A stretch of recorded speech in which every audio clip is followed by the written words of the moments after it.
Assalomu alaykum, hurmatli yig'ilish qatnashchilari. Bizda Agrobank tomonidan hozirda tadbirkorlar bilan uchrashuv belgilangan, bir oyda 3 marta.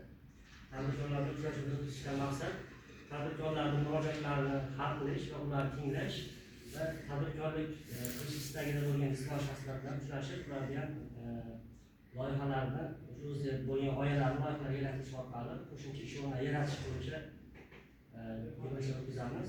Hozirda bizda mahalla loyihasi bo'yicha kredit turi bor. Bu jismoniy shaxslarga 2 oy davomida rasmiy daromadga ega bo'lmagan jismoniy shaxslarga 50 milliongacha o'z bandlik imtiyozlari beriladi. Uni imtiyozlari 2 yil bo'ladi.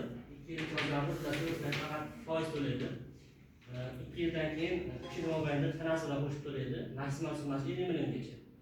Endi buni biznesga ko'mak degan kredit liniyamiz bor. Bunda buni ham bir xil 2 oy davomida rasmiy daromadga ega bo'lmagan ishsiz fuqarolarga beriladi, o'zini bandlik qilgan fuqarolarga.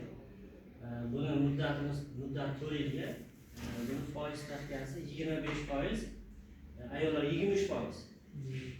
6 oy imtiyozlari bor, imtiyozlardan foiz to'lab 4 yil muddatga beriladi.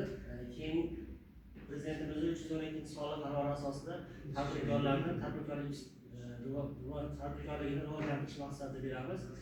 Buni muddati 7 yil bo'ladi. 2 yil imtiyozlari bilan beriladi. Buni tadbirkorlikda kengaytirmoqchi bo'lgan yuridik shaxslarga beriladi. YTTlar, oilaviy korxonalar, emishchilarga beriladi.